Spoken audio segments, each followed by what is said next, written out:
All right. Good afternoon, everyone. Welcome to the Philippines Partnership for Sustainable Agriculture Working Groups Learning Series.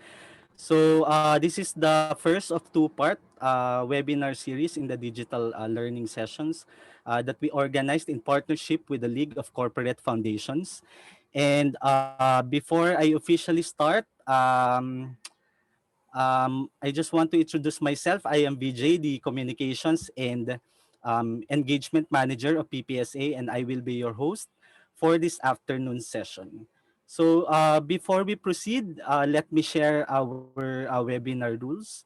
So we are recording this webinar and we will make the recordings available on our YouTube channel and Spotify podcast. So make sure you are subscribed or following our social media accounts. So your mic is automatically on mute, but we will give you permission to speak um, once we get into the open forum part of the webinar, if we have still have time. So just use the available raise hand function to call our attention and wait to be acknowledged. And should you have questions during the presentation, kindly type them in the Q&A box and for us to get a better tracking of the questions, and we will accommodate as many questions as we can during the moderated discussion. And if you are having any technical issues, just use the chat box to ask for assistance, or you can also try logging off and on again, or you can email the PPSA secretariat if this still doesn't work. So just a quick background about us, especially for those who just came in for this session. So PPSA is a multi-stakeholder partnership platform uh, for agriculture that was catalyzed by Grow Asia and the Philippine Department of Agriculture. So Grow Asia is headquartered in Singapore, and it is a regional multi-stakeholder partnership platform catalyzed by the World Economic Forum and the ASEAN Secretariat. So PPSA work to convene different stakeholders, especially those who are that are operating along the agricultural value chain, and discuss various issues in agriculture, and identify solutions for our smallholder farmers. Um, our setup is a public-private partnership one. So we have the Department of Agriculture led by Secretary William Dar as our public sector co-chair, and Dr. Mary Ann Sayok of East West Seed as our private sector co-chair. Next week, we operate through our knowledge and learning work streams and secretariat level initiatives, and through our working groups that are either commodity based or cross cutting. So we have coconut, coffee, corn, fisheries and vegetables, and cross-cutting issues which include agricultural finance and learning alliance. We hope to establish additional 3 working groups this year that you can join in, such as rice, fruits, and digital. Of course, this digital learning series is uh, a kick-off to this working group. And also, for the past 5 years, we have reached more than 110,000 smallholder farmers through the value chain projects of our members and partners. So that's a brief background about us. If you want to connect with us, just reach us through our email address or through our website. All right. Thank you so much. Those who have already know about us, we want to know you as well, of course. So there's a poll that's going to appear on your screen, and I want you to respond to the question. So, which sector are you from? Just to give us a glimpse of the diversity of the room right now. So, I'm giving you around 10 to 15 seconds to respond to the poll.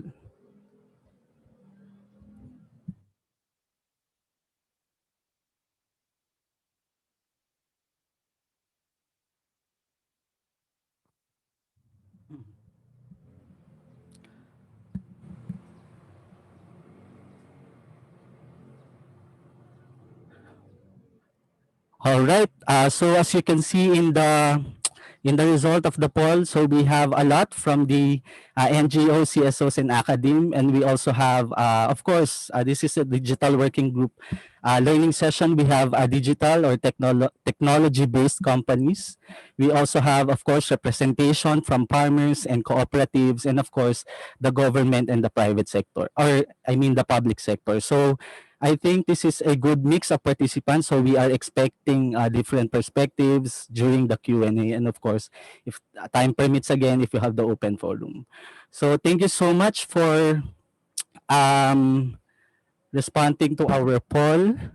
So to kick off our event, I'm calling on um, Wei Li Wu, the lead innovation, the lead for innovation of Grow Asia. Thanks, Go on, Wei VJ. Li.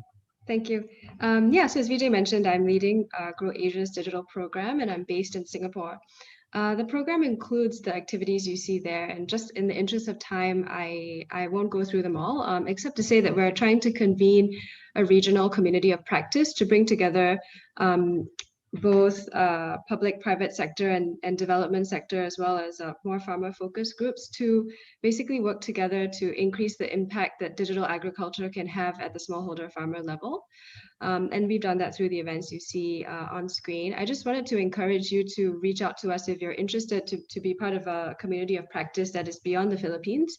And you can do that you can scan the QR code and join our Smallholder Agritech Southeast Asia LinkedIn group. Or of course, contact PPSA if you would like more information or to get involved directly.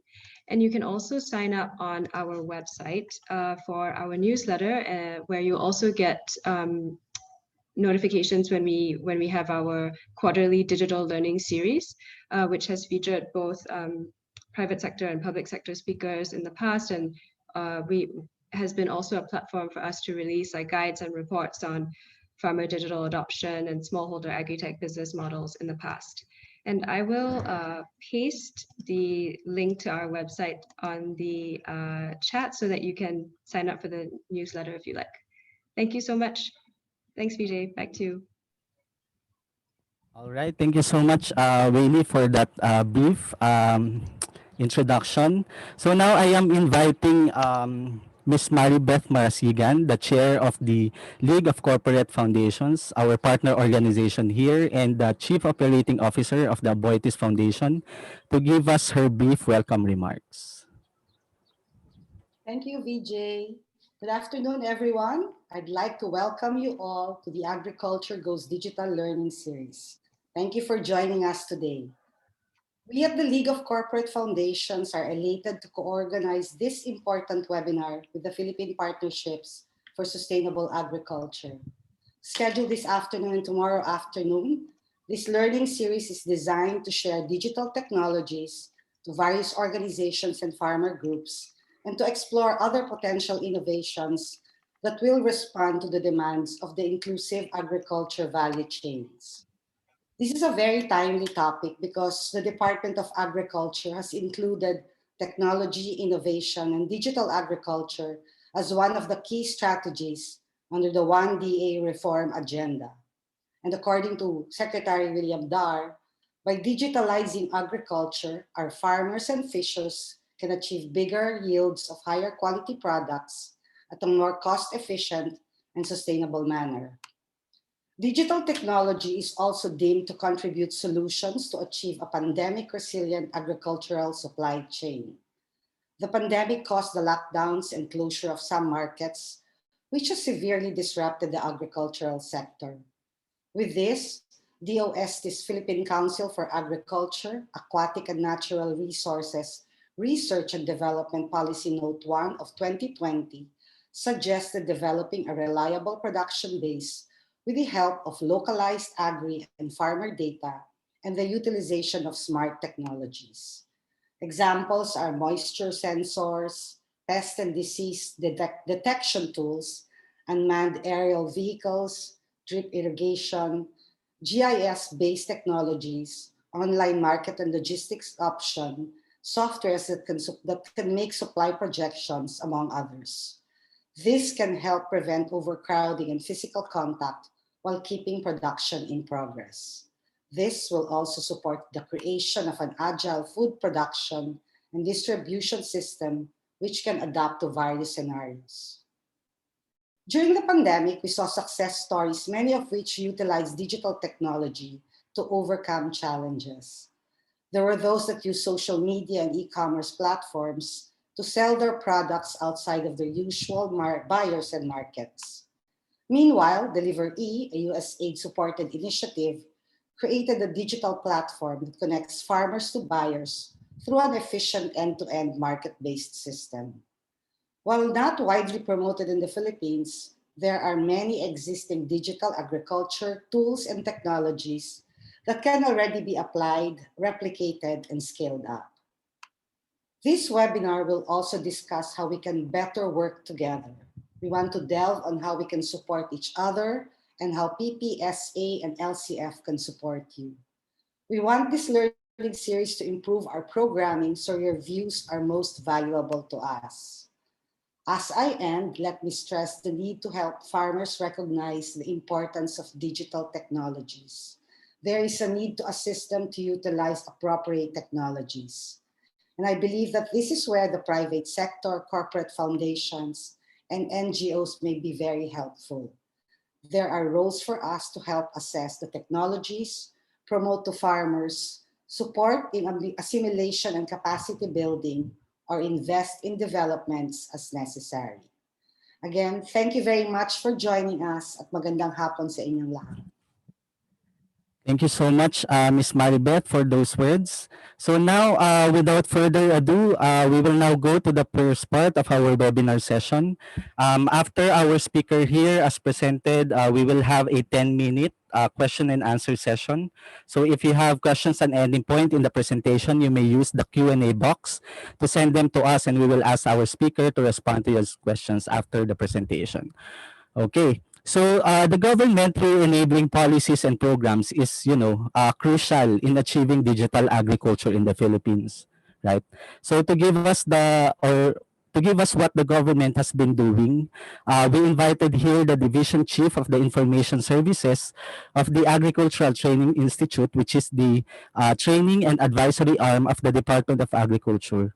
Our first speaker is Ms. Antonieta J. Arceo, or NIET, who leads the implementation of an information and communication technology-based program called the Electronic Extension, or E-Extension Program, for agriculture and fisheries, where it offers e-learning as well as provides farm and business advisory services through the Farmers Contact Center. She is the National Coordinator for the Farmers and Information Technology Services center in the local government units. And likewise, she leads the implementation of various extension programs in partnership with private organizations such as the International Rice Research Institute and Smart Communications. She holds a master's degree in development management from the Development Academy of the Philippines and earned her development communication degree from the University of the Philippines, Los Baños.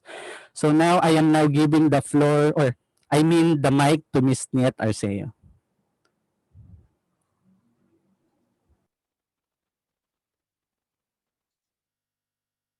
Yes, good afternoon, pleasant day to everyone. Can we first show our video, please?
Okay, so a pleasant day to everyone. Thank you to PPSA and to the League of Corporate Foundation now for this opportunity to be part of your event and share with you our digital initiatives at the Department of Agriculture. So you've just watched the digital agriculture roadmap of the department from 2020 to 2023. Now I will be sharing with you our digital programs specifically implemented for extension as we encourage public-private partnerships in implementing ICT or digital agriculture program. Extension for government parlance works in four areas. So we have training, info dissemination, provision of technical assistance. And I will be sharing with you our digital agriculture programs for today, specifically for extension, problems and issues encountered, as well as lessons learned and recommendations. Next. As mentioned a while ago, technology and innovation, including digital agriculture, is one of the key strategies of the department in transforming Philippine agriculture through the 1DA reform agenda. Based on the video that was shown, DA has lined up various strategies and activities towards digital agriculture. So next. Here are some of our digital agri-extension programs, which I will be sharing with you. We have the electronic extension program for agriculture and fisheries, specifically for e-learning and the Farmers Contact Center, the Rice Crop Manager, and the Digital Farmers Program, which should be shared to you also by Smart Communications. So let's start with the e-extension program for agriculture and fisheries. Next. Since 2007, we are already offering 67 free online courses on various topics, all related to agriculture and social technologies. And we recently offered our modules on the Digital Farmers Program, the DFP 101, through e-learning. 23 of these courses are related to urban agriculture. And yes, because of the pandemic, our number one course right now with the most number of enrollees and graduates is related to urban agriculture. Next. Because of the pandemic, we have been offering webinars through our social media account and the accounts of our training centers nationwide. Again, there was a demand for us to do so because we have to evolve so that we would become relevant at this time. Our face-to-face training programs are affected because of several restrictions, including mobility. Hence, we have to adjust. Now we are offering at least once a week webinar related to urban gardening and producing your own food. And agriculture, especially food production at the household level, is more appreciated because people now realize that we need food to survive. We need accessible and affordable food, and we can do that in our homes. Likewise, we have the Farmers Contact Center that serves as an advisory service of the Institute. Next. Then the second program that we are implementing with the International Rice Research Institute is the Rice Crop Manager Advisory Services. Rice grows in diverse environments and production systems vary within small distances. So producing rice in the Philippines is through smallholder farmers. Hence, the challenge of producing rice through best adapted varieties and best practices differ among fields of farmers. However, Erie has seen this as an opportunity that through a system and a platform, we can provide farmers with information, personalized for their specific farming recommendation, with the end goal of increasing farmers' income because they only apply the correct amount of fertilizer at the right time, which also increases yield and reach more farmers with extension services. Next. This is how the RCM works through the field interviews and the processing of data and provision of recommendations through SMS and a printout. Through the RCM advisory service came our first partnership with Smart Communications when we were testing the use of smartphones, as well as the system of reminder among some farmers in Pampanga. Next. The third digital agri program that we are implementing right now is the Digital Farmers Program, Again, this is a partnership with Smart Communications. So when we talk of the Digital Farmers Program or the DFP, this is not a product. We're not selling the products of Smart here. This is not a service like the Farmers Contact Center. This is not an application like the Rice Crop Manager, and this is not a platform like e-learning. So instead, this is a learning experience, a journey for our farmers and the youth towards learning digital agriculture. I think that's very basic, no?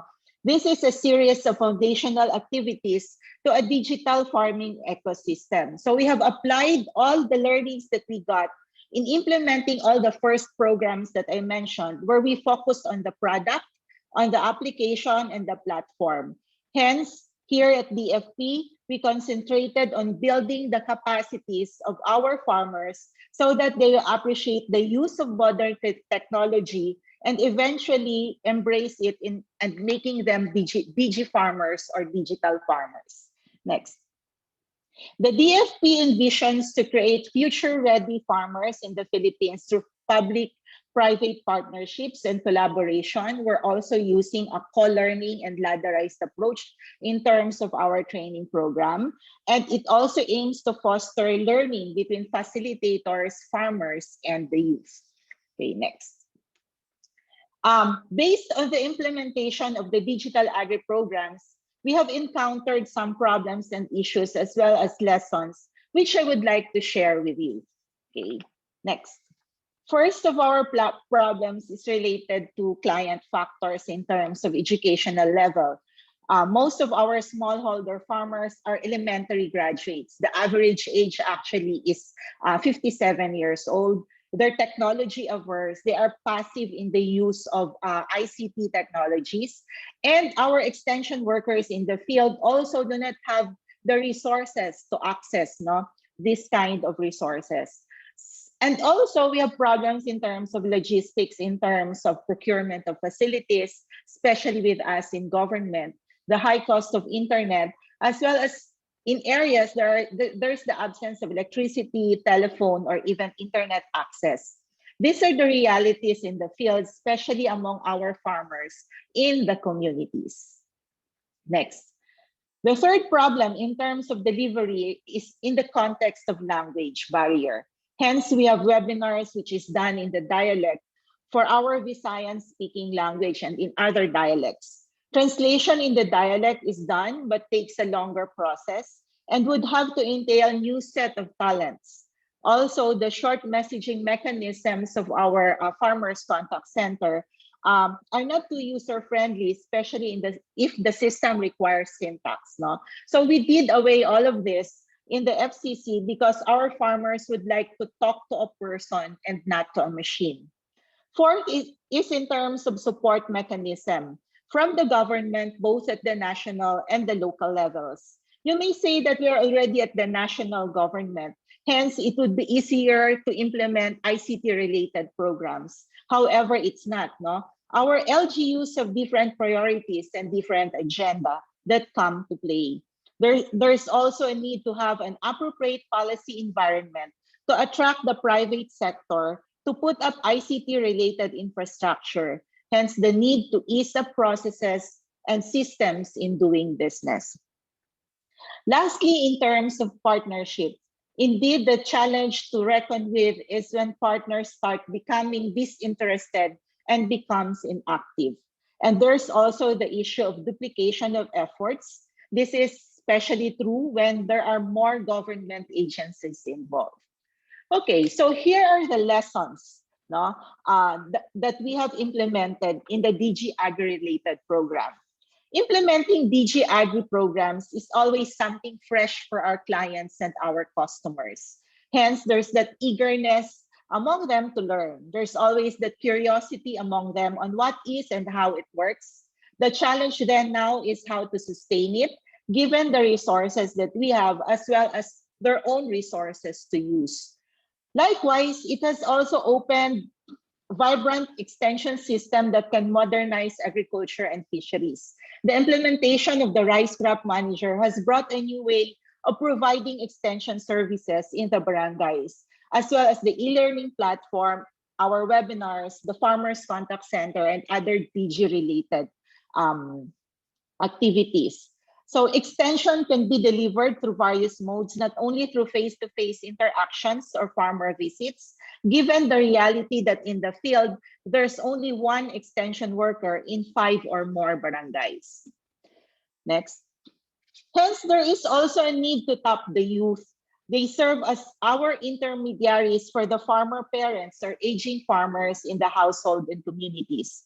Through this, they will be engaged and they will appreciate agriculture, and hopefully they will be inspired to become agri-entrepreneurs. Likewise, DJ Agri-related programs serves an appropriate mix of unconventional media ICT.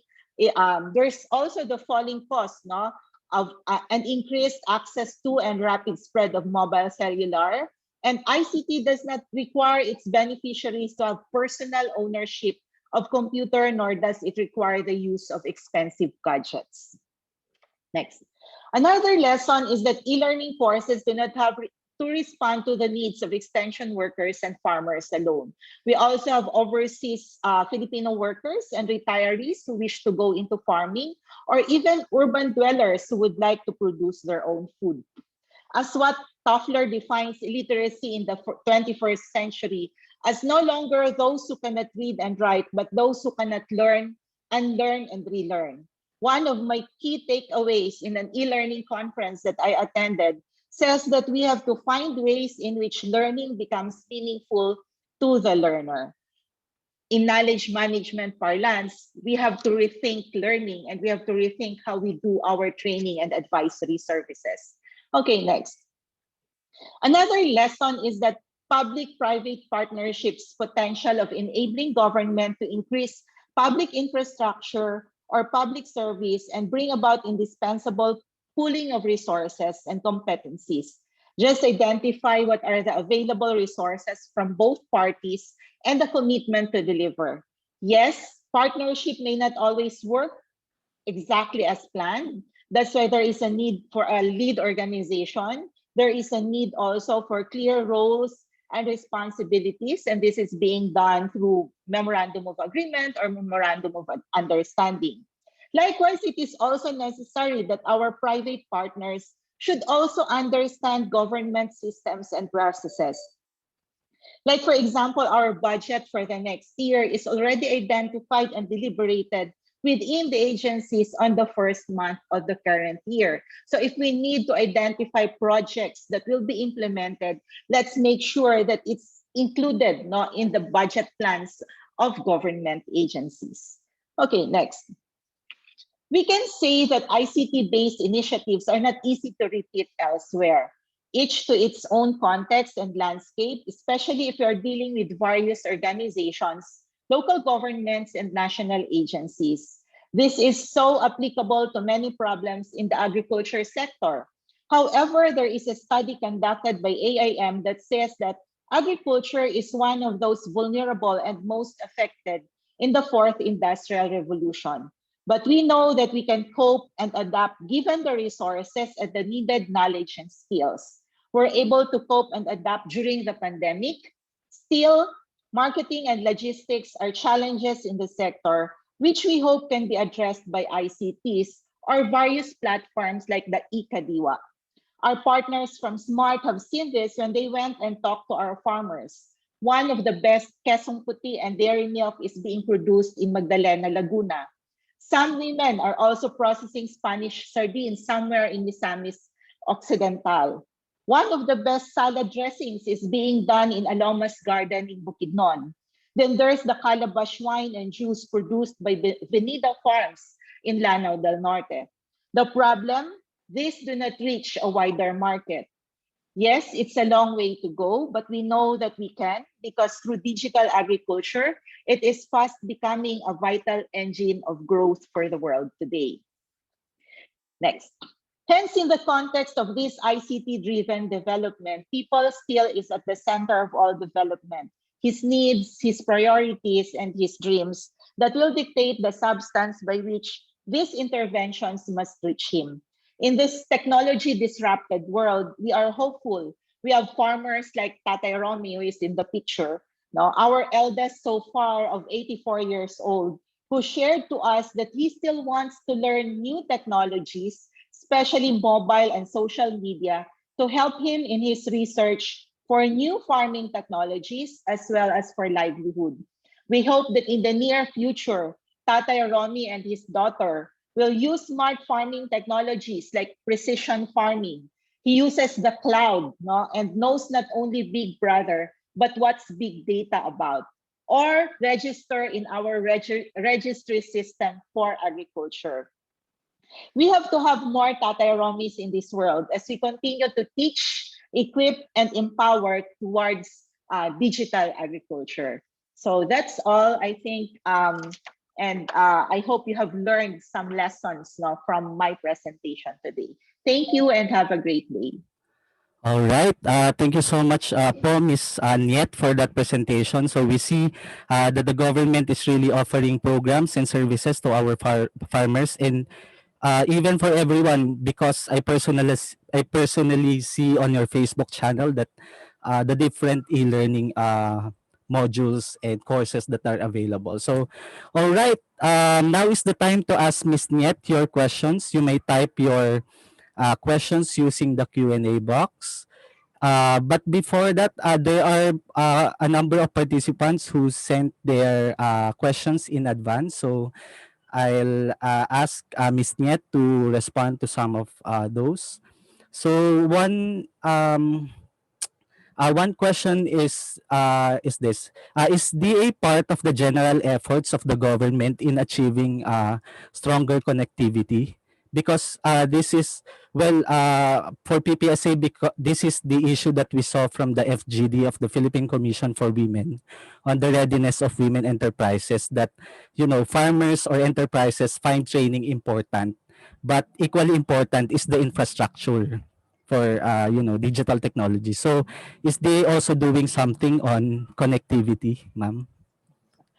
I think that's more of the private sector. No, that's why in my presentation there is really a need to partner with the private sector. But I guess with the involvement of Smart, no, in our programs, like in the Digital Farmers Program, they have really seen, no, while we are going to the field, they have really seen the need for the infrastructure and for the connectivity. So that's for Smart, but also the ICT, no, the Department of Information and Communication Technology, has been involved in terms of improving infrastructures and improving connectivity, and they have various programs actually, which we have also tapped, no, in the rice crop, in the implementation of the rice crop manager. So we'll be very happy, especially us, at the Agricultural Training Institute, while we implement our digital agri-related programs.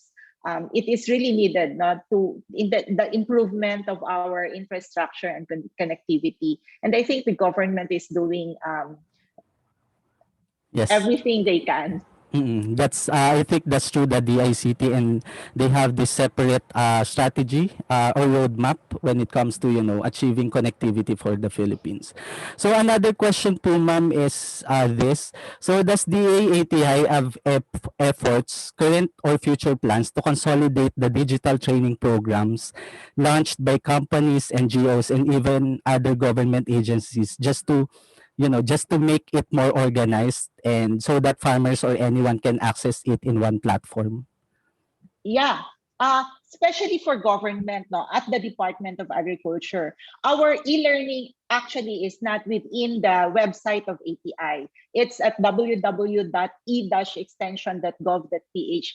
Basically, because extension is being played or training is being implemented by various organizations. So if you notice in our e-learning, we have courses there developed by Philippine Mechanization Center, courses developed by Philippine Rice Research Institute. We have courses from DOSTP Card. We also have courses from Philippine Trade Training Center of DTI, who contributed courses on food safety. So that's our dream, no, in offering e-learning, because ATI serves only as the administrator of the courses, but the developer of the courses would be coming from various agencies. So I hope if the private sector, like for example, we just had a meeting with WinRock International, so they're very interested to also use the platform, no, to offer courses on food safety, I think. Yeah, food safety.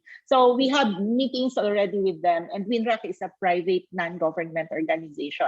So we're open to those kinds of partnership. However, the agreement should be they have to use our standards that we have developed in the development of these courses, and the administration will be done by the Agricultural Training Institute. So yes, Mm. that's what we would like to do, no, in terms of the e-learning, Yes. in offering our e-learning courses. Mm.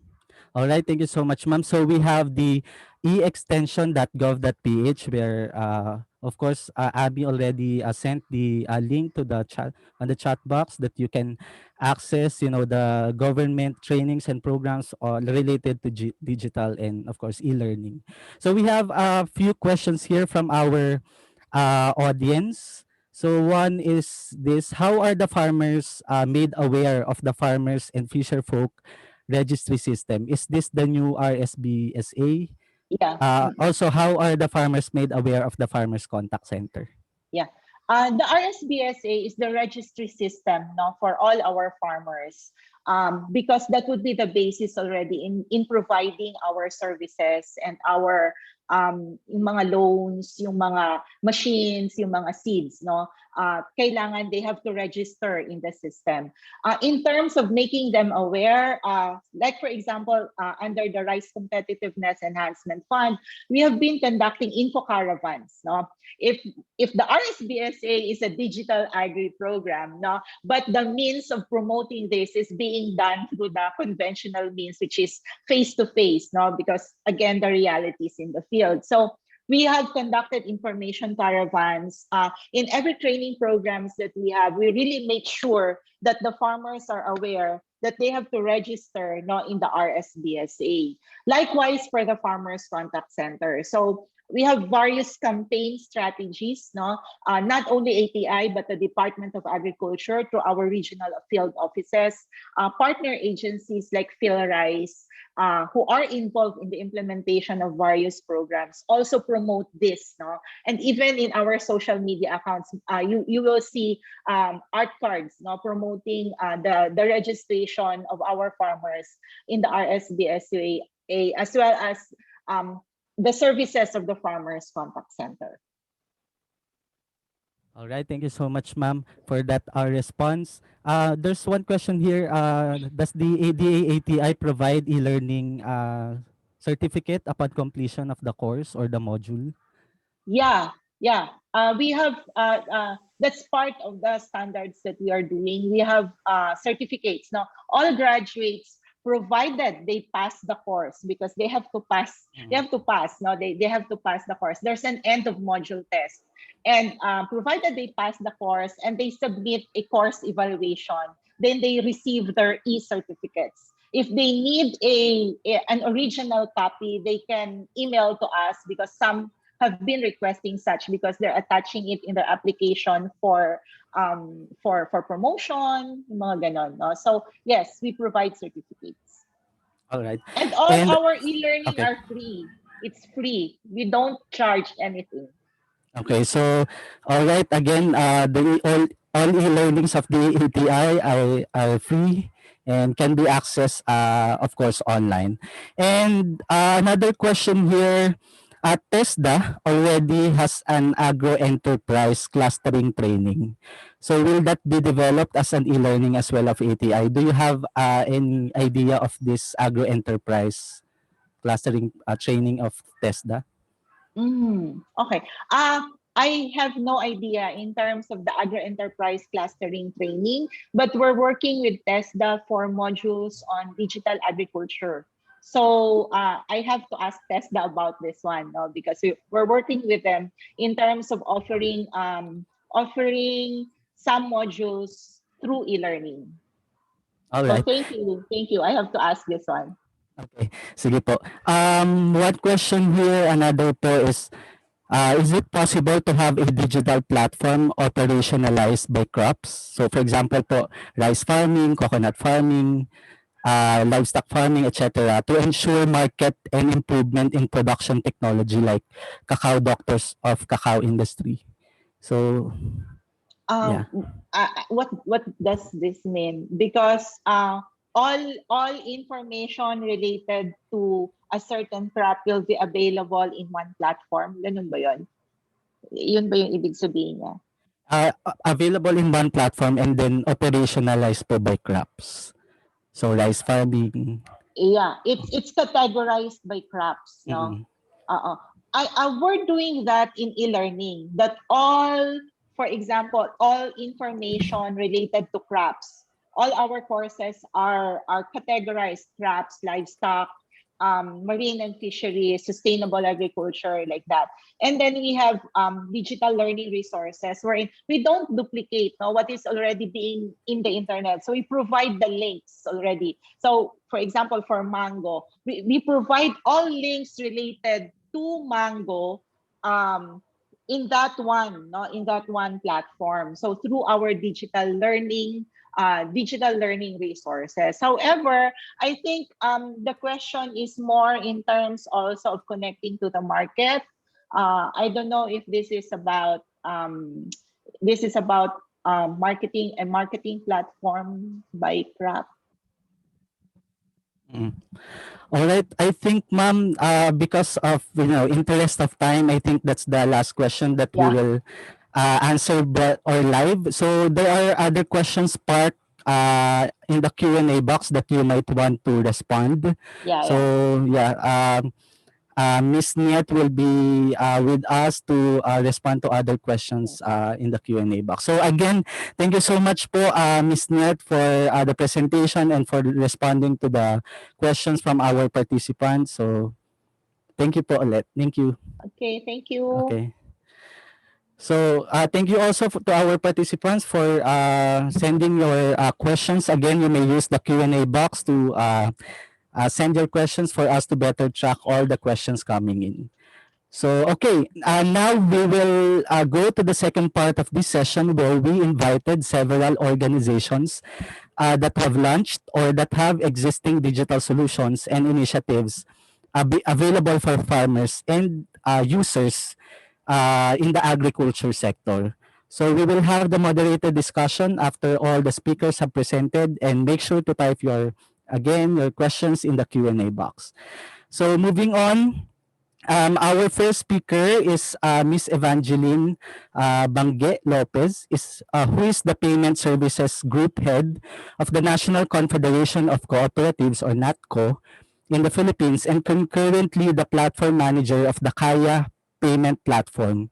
Kaya is a shared payment service jointly governed by NATCO and the Philippine Federation of Credit Cooperatives under the auspices of the Asian Confederation of Credit Unions. Prior to heading the Payment Services Department, she led the IT group of NATCO for 11 years, which initiated the development of the first cloud core banking system offered by a federation for cooperatives in the Philippines. She has several years of professional experience in NGO and cooperative development work. She earned her applied mathematics degree with minor in computer applications from the De La Salle University and a master's degree in social entrepreneurship and development from the Ateneo Graduate School of Business. With that, I'm now giving the mic to Ms. Bangge Lopez. Over to you, ma'am. Yes, good afternoon. So I'm sharing about Kaya and also representing here the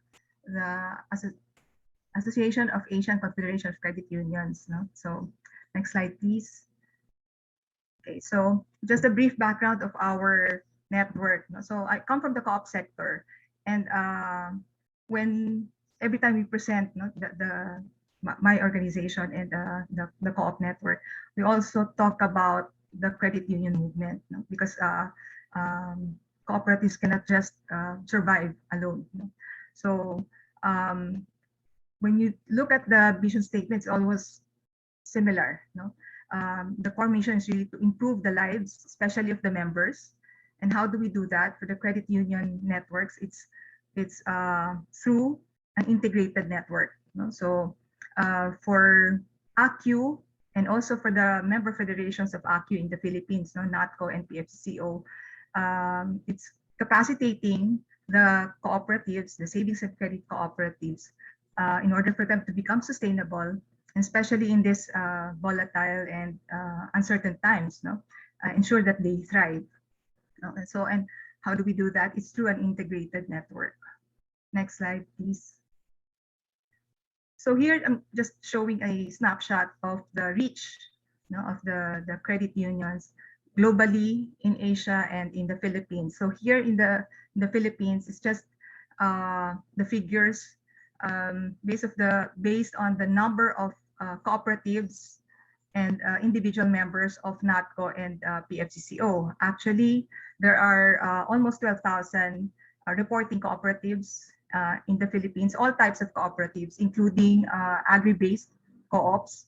But if you count the individual members, so that's the 6.6 million for both NATCO and PFCCO, that's already half, almost more than half of the 12,000 reporting cooperatives in the Philippines. No? So that's the reach of these two networks. No? Next slide, please. No? So I mentioned that our main means to capacitate the cooperatives is through integration, through an integrated network. So there are 4 elements to this, and related to Kaya are these 2 elements: sharing of resources and contractual solidarity. So the quote there is could not be shown. What one cannot do alone, many can do. That's a quote from one of the pioneers of the credit union movement, si Rai Faisen. No? So Kaya actually is one way of collaboration and sharing of resources. No? So we know that technology is very expensive. It cannot be, it's too difficult for a single, it's too complex, also too expensive for a single cooperative to embark on this on their own. No? So that's why it has to be done collaboratively. There has to be cooperation in doing this. No? So contractual solidarity is also ensuring that small cooperatives will have access to digital platforms, no, or complex technology solutions. Next slide. Okay, so that's why we have Kaya. This was initiated in 2016 at the Asian level. So Kaya is a sort of a pilot here in the Philippines, but there's a move to have this replicated in Nepal, in Indonesia, and other member countries of ACU. No? So the goal is really to serve all the members of the cooperatives and enhance or improve the digital capacity of the cooperatives. You know? So we have our partner technology partners here, Software Group and Temenos. Next slide. So here, it's actually an acronym, no? Kaya. It speaks of the our core value, meaning ensuring that cooperatives will have the capacity. No? So kaya natin to. It's like that, no? So it's also translated in Visayan. So kooperatiba may asenso, yaman at abilidad. Kooperatiba atong yawi means key, no? Atong yawi sa pag-asenso. Okay. Next slide. This is the current Kaya payment network. No? So we have 142 co-ops on board the Kaya network, 411 interconnected branches, almost 63,000 account holders, 50,000 debit cards, ATM cards, no, and these ATMs and number of POS. If you look at I showed earlier the number of cooperative members within the PFCCO and NATCO network, it's still the number of COPs barely 10%. No, the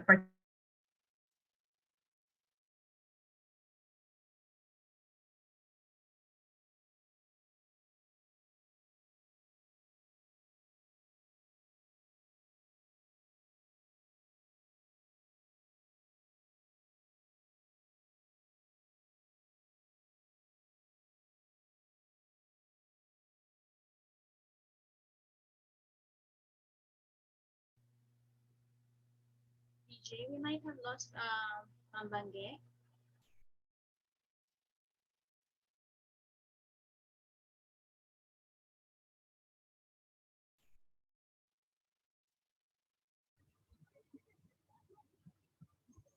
Ami, I think we might have lost Vijay as well. Yes, okay. Sorry, sorry, I'm on mute pala. We'll go back. We'll get back to Miss Bangge after uh, she fixes her connection. Um, so for now, I think we move on to the our next speaker. Okay. So we'll be moving on to our next speaker, and then we'll give Miss Bangge the time to finish her presentation. So our next speaker, they are two here. They are from BASF, Sarbio. So we have Maika Angela Figueroa, who sits as the marketing manager of BASF Philippines Agricultural Solutions. She is a marketing professional with history of working in the FMCG and agriculture industries. She is passionate in building sustainable and transformative brands in the country, which started after earning her business administration degree from the University of the Philippines in Diliman. So Micah is co-presenting with Ryan Punzalan, which has experience on data management, stewardship, and biometrics, and R&D digitalization of BASF Philippines. And she has several years of experience in data analytics for agricultural research and agronomy, and led the project development of Sarvio's scouting app in the country. He earned his agriculture degree major in agronomy and with science from the University of the Philippines, Los Baños. So, welcome to our session. The mic is yours, Micah and Ryan. Thank you.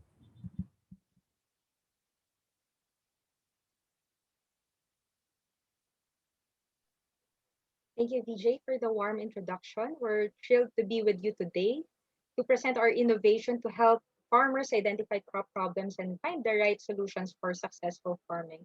But first, before we proceed, we would like to acknowledge the presence of Mr. Ronald Mercado, our Managing Director for BASF Philippines, Mr. Manolo Zambrano, Head for BASF Philippines Agricultural Solutions, and Mr. Cecil Mbuenga, Station Manager of BASF Agricultural Research Station. Would also like to greet our colleagues from BASF and Trade Marketing Solutions who are able to tune in with us today. And to everyone who are here with us, wherever you are, at home or mobile, good afternoon and masaganang araw.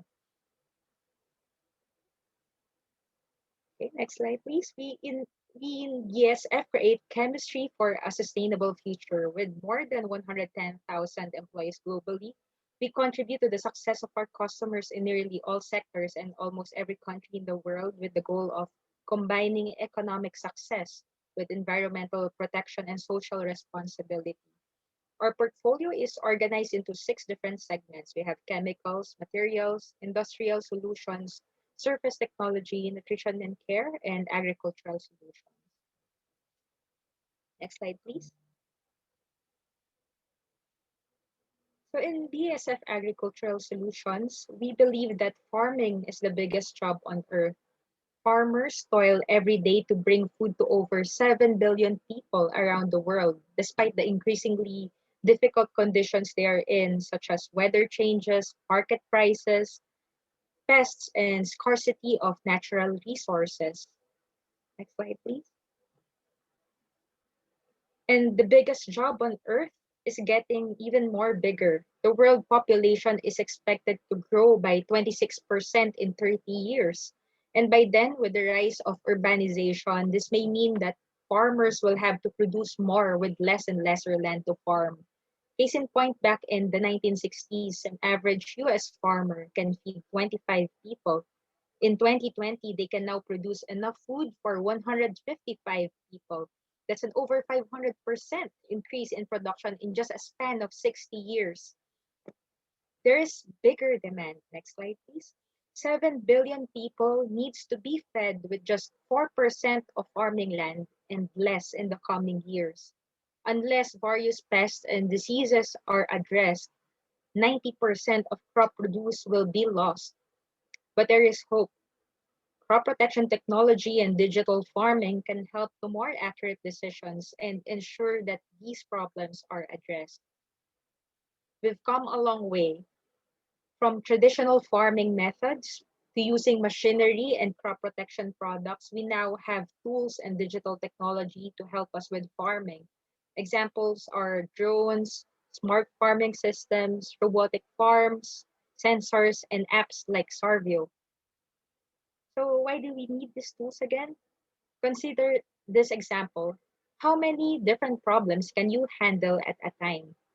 So one day you walk into your farm and see your crops being infested by a strange pest you've never seen before.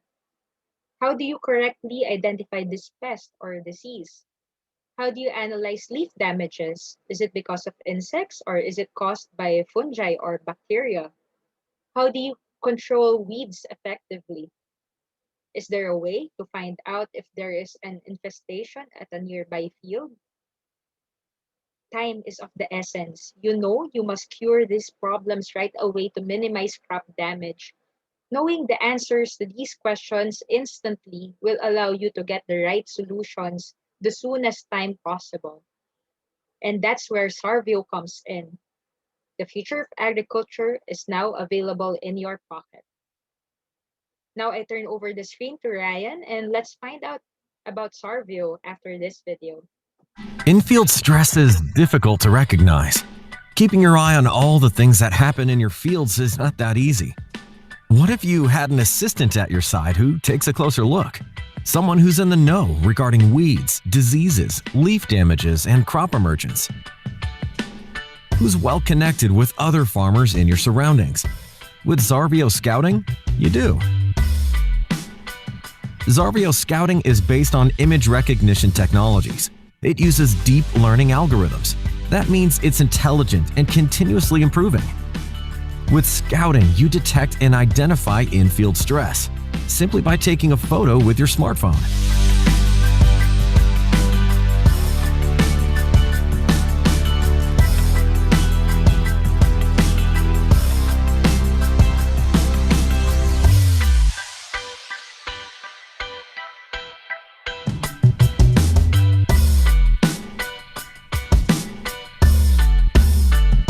But that's not everything. Besides, there's a variety of really clever functionalities.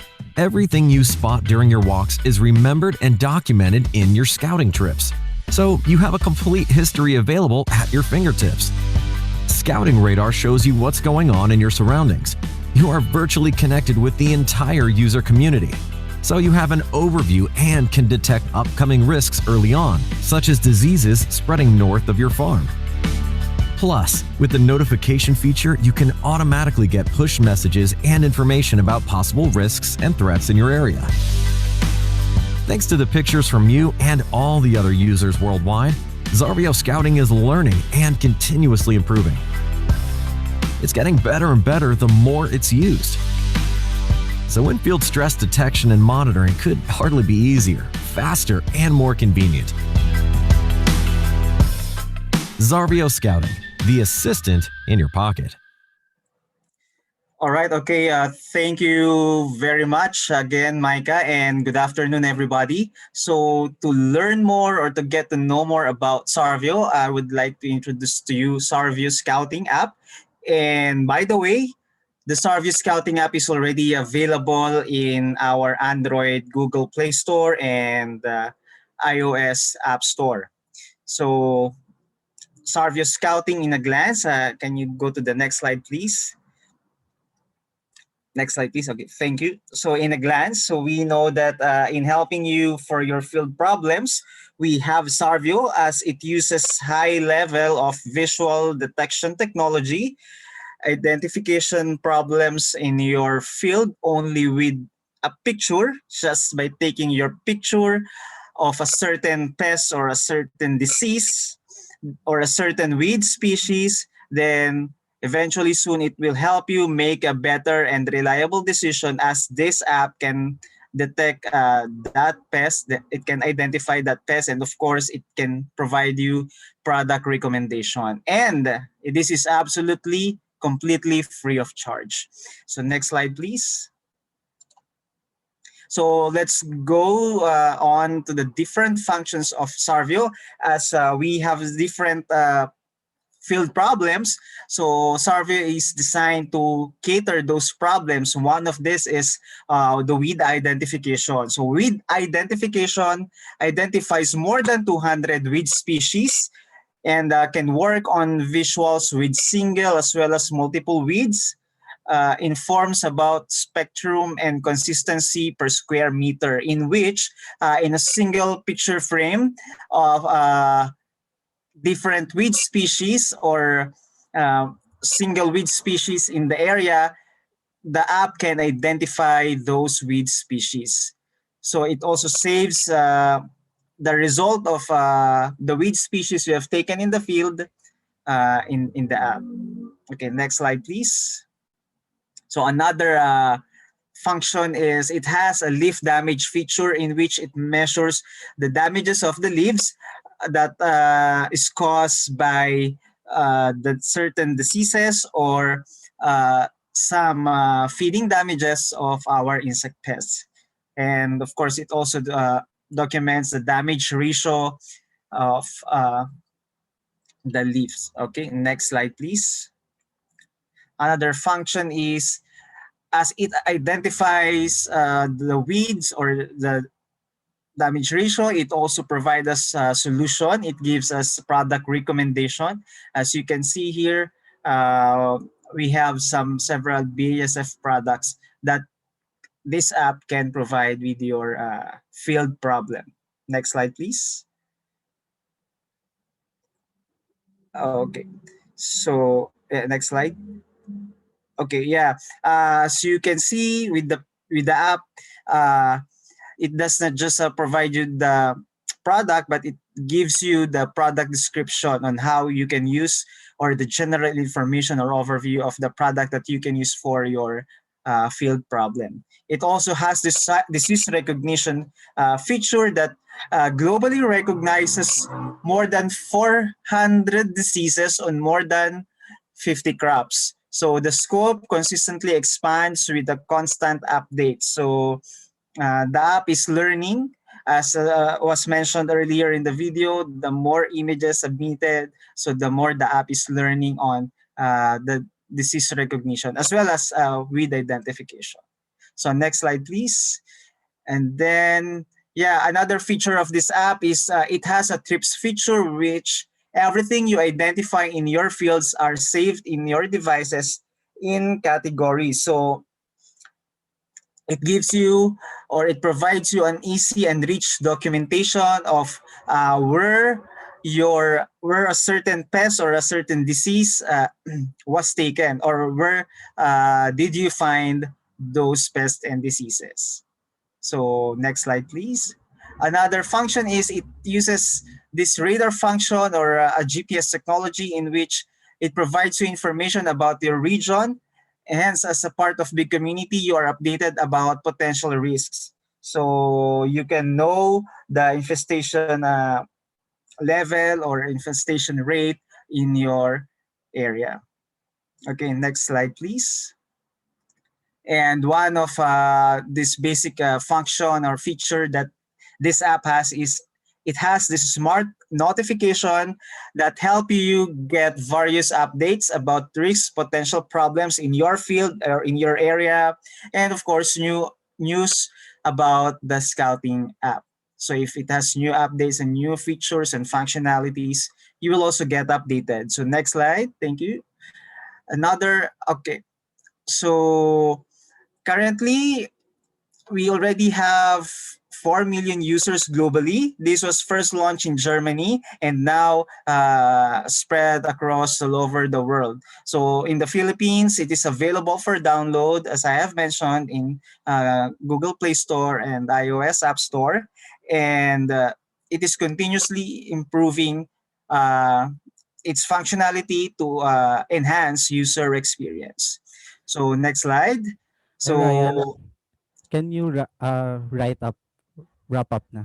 Thank you. okay. Sorry. Yeah, so we also have here some of these feedback from different users. And yeah, just to sum it all, let's just watch how this service scouting app functions. So we have this short video.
All right, so that's all for Sarview Scouting app. So we have here below contact details and web links to learn more about the app and about BSF products. So we are now open for questions. Thank you. All right. Thank you so much, Ryan. So for our for the questions, we will be ask you to respond to them after all the speakers have presented the presentation. So we're okay. Okay. So we're going back to the presentation of Miss Bangge Lopez to finish her presentation. Oops, we have to go Yes, back. hello. Can you hear Yeah. me now? Yes, ma'am. Yes. Sorry, I won't open my camera anymore. Yes. And sige, mas importante, I'll start from slide 9. Slide 9, the accounts. Yeah, the accounts, skip that. Next slide. So I'll continue from here. No, so how does a member use the Kaya? No, how will he or she be able to transact using the Kaya platform? So one, she needs a Kaya account that is linked to the mobile banking app. No, so either she opens a Kaya account or currently what we're doing now is integrate with the core banking systems of the cooperatives. So we've done this with the core banking systems of NATCO and PFCCO. So the member now will have the option to use either his or her Kaya savings account or her regular savings account with the cooperative. Now, and initially using the eCoop Banker Plus or the co-op base of PFCCO. So that will that member will have the convenience, of having ready cash in her account, to do the transactions, and that is very important now in where we have the pandemic. It's difficult to go to the branch to cash in to your account. So next slide. So we have 4 channels where the members actually can do their transactions. One is over the counter in all the branches of the Kaya cooperatives. So I've shown her earlier that we have 411 interoperable branches, and that's the Kaya network where the members can do their over-the-counter transactions. So what we call here is the shared branches. So if you're a cooperative with just a single office, your members can actually go to another cooperative if that's more accessible. The branch of another co-op, no, is more accessible for that member. Then she can do over-the-counter deposit or withdrawal or other transactions in that cooperative, but the account stays with his or her cooperative. He's just using the branch of another cooperative to do this payment transactions. The next channel is the mobile app. I'll show a video in a while, no, to show the functionalities of the mobile app. The ATM and the POS are where we have the card-based services. So an ATM card can be issued and linked to the account of the member, and this is where we have more of the transactions. Imagine if you have the farmers, no? You mentioned earlier the digital literacy. Many of the members are still more confident using the ATMs, and we got feedback that they would like also would also prefer the POS where they can be assisted by the staff. No? So yung ganong security issue is a primary consideration. Next, maybe we can show now the video on the mobile app. No?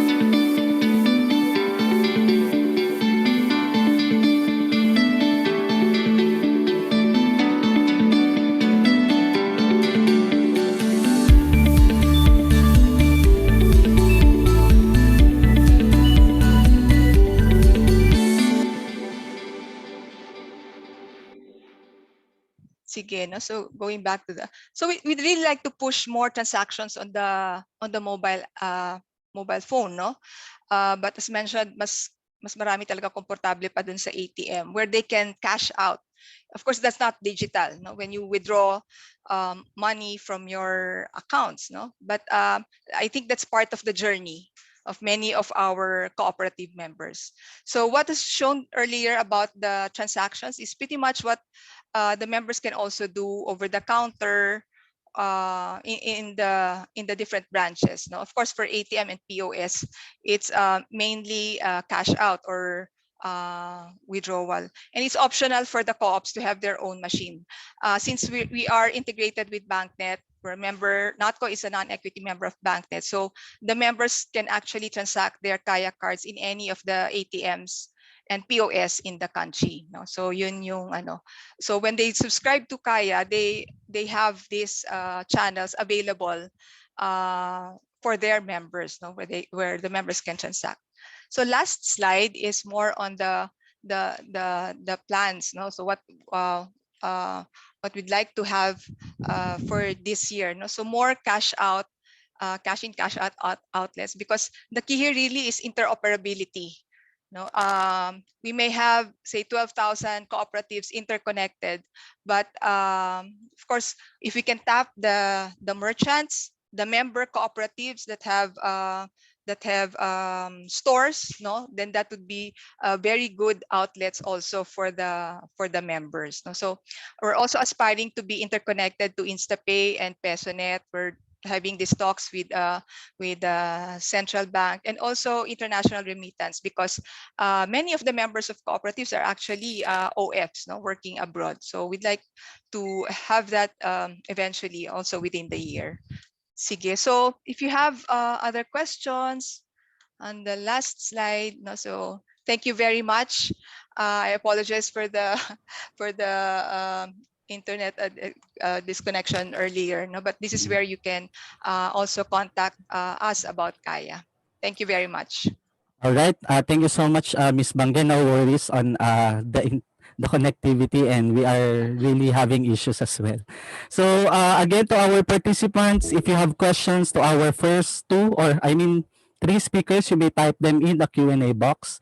So now we're going to our next speaker. Our next speaker is another fellow scholar ng Bayan. Ruel is the CEO and the co-founder of Cropital. He graduated with academic distinction from the University of the Philippines and was recognized on a national level for student leadership, data analytics, and community development. At 22, he founded Cropital, the largest peer-to-peer lending platform for smallholder farmers in the Philippines. With that, over to you, Ruel. Okay, thank you so much, VJ. Let me do a quick sharing of my screen.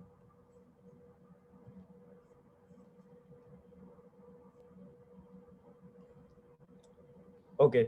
So, good afternoon, everyone. Thank you so much for inviting me and inviting Capital to be part of this event. And very, very nice technologies we saw earlier. And we're really hoping that our technologies that we develop would also align with yours. And please feel free to contact us also if you see any opportunities to work together. So again, we are Capital. We are the largest peer-to-peer lending platform for smallholder farmers. But for this one, we are claiming rice farmers first. So just again to highlight some of the issues that our farmers are facing, most of our farmers are still earning very low income and credit is still an issue. A lot of our farmers, despite being credit dependent, still get their loans from informal lenders that sometimes charge them as high as 20% interest rate per month. So this is where capital is coming in. So again, we are a peer-to-peer lending platform or crowdfunding for some people who would term it that way. But basically, we help farmers to be able to access loans that are being funded by anyone who just want to support them. But in Capital, we believe that funding is a very important tool to actually uplift further the lives of the farmers. We believe that the financing is just the beginning. So in Capital, we always make sure that we are able to maximize that access to finance by giving them access to quality inputs, technologies, technicians, and also definitely this is made only possible through our technology partners. To date, we are present across several provinces in the Philippines and have already lent out about 100 million peso in loans to about 1,600 farmers. And this was also made possible with the 58,000 lenders that have registered through our platform. Also, we're quite happy with the research that we did with the impact analysis. We found that around more than 500 million of interest savings have already been generated. And the figures also show that capital farmers have around an average of 7.5% higher yield than their provincial averages. There are also stories that are being shared to us, like Tatay Federico's, which he mentioned that after getting into the capital system, he was able to double his income. So how? Basically, prior to capital coming in, the only source of loan that he had was a 10% interest rate lending or informal lending. And because of this very high interest rate, his practice is normally just to get as little as possible in terms of money and just to buy the barest minimum that he needs to start farming. But when capital came in, along with the technologies that we brought to the farmer, he was able to generate the income that he did in 2 seasons into just 1 season or one cycle. So how are we able to sustain capital? Basically, the ones lending to farmer are also generating some modest return. So in a one cropping cycle of around 4 to 6 month period, the one lending to the farmer generates around 3.5% of interest return. On the other hand, the farmer also get again benefits by having access to better quality seeds, inputs, insurances, and also technical assistance. So just to give you an idea also, what's the technology behind us lending to smallholder farmers? One key tool that we develop is the Value Chain Finance Platform, or the VCF. This was supported by the DOST program, and this basically acts as our central farmer database system. So it's interesting how financing is actually quite in the center of actually getting the right data of the farmers, because on our end we are able to get the data of the farmer right from the start, in the middle, and at the harvest, and even the market part. So this data that we are able to collect on the side of the farmers are being put together into this system, and through aggregation and storage we are able to generate analytics, particularly very focused on credit models, and also analytics on how we could further improve the productivity of the farmers. So again, it's beyond financing. It's really towards building an ecosystem where we could really push further the agri value chain. So we have issues on high interest rate, we go with the financing support. Low yield, we try to provide technology and training partners. And for the volatility of the market, right now it's actually interesting that we've also been developing this market linkages for our farmer groups. So just to highlight, we work with farmer groups, associations, and cooperatives, not necessarily on individual level. We accredit farmer groups before their members can apply to Cropital.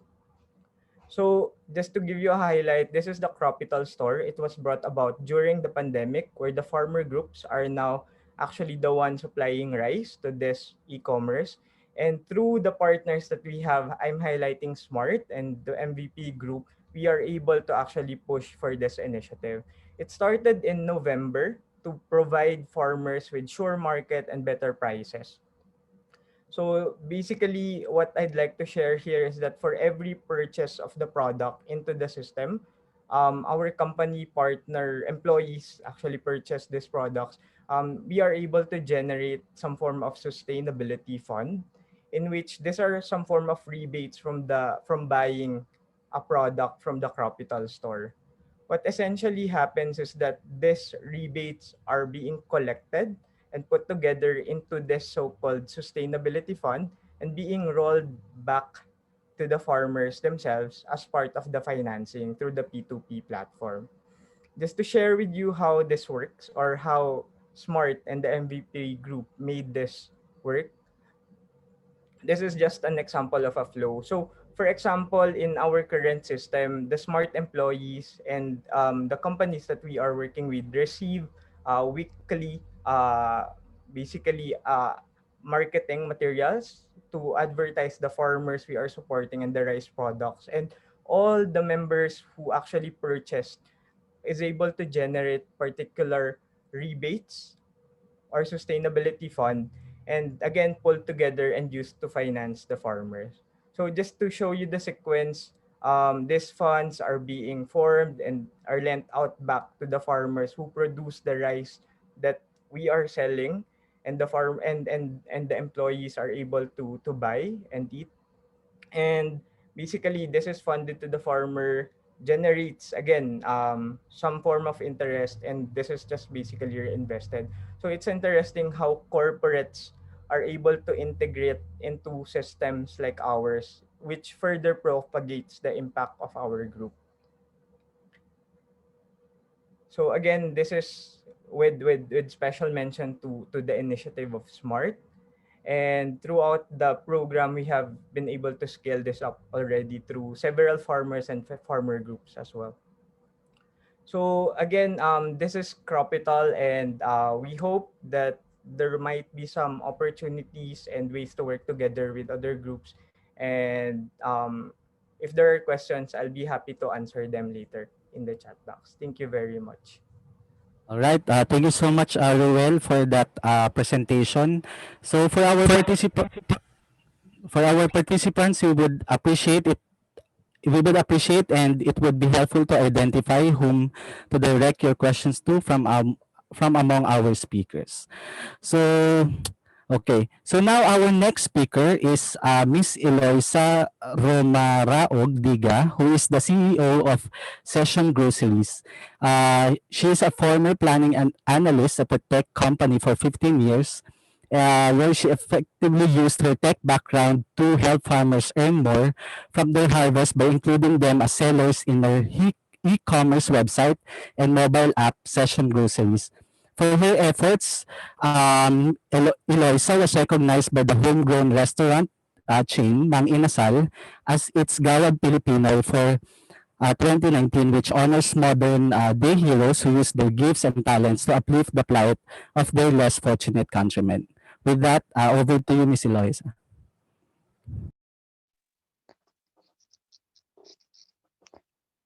Hi, good afternoon, everyone. So let's play first the video so everyone can understand what Session Groceries is.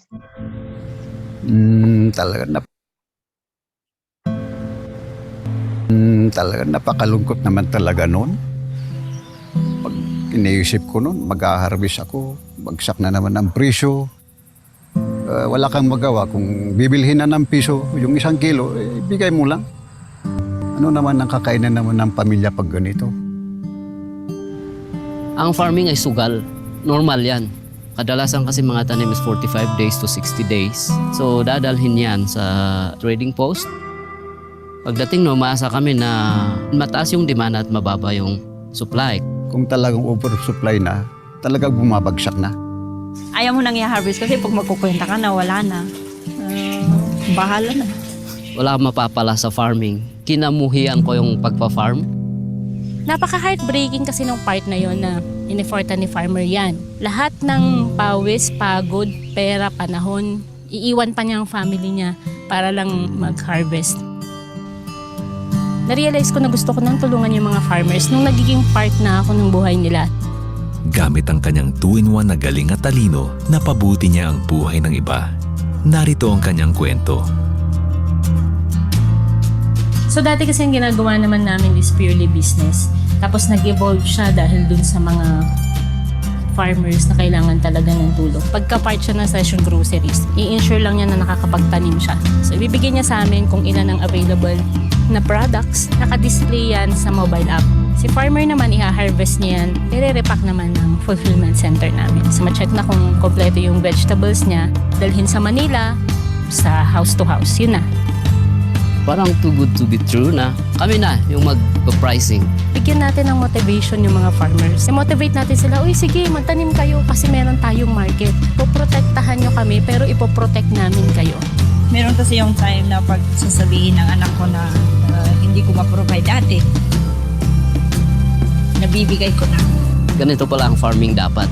So yun yung vision ko, magkaroon ng true dignity yung farmers natin na pagkatapos nilang magtanim at mabenta yung tanim nila, deserve nilang matulog sa maayos, deserve nilang kumain, deserve nila na pumunta sa lugar na gusto nilang puntahan at makapagpahinga. Kay Ma'am Eloisa, maraming salamat. Kaya ate, salamat.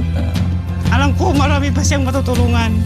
Napakalaki ng puso mo para sa mahihirap na farmers na tulad namin. Aasahan nyo rin ang mga farmer ay laging nakasuporta kay Ma'am Eloisa and sa Session Groceries. Na baka this time, maibigay namin yung deserve ninyo.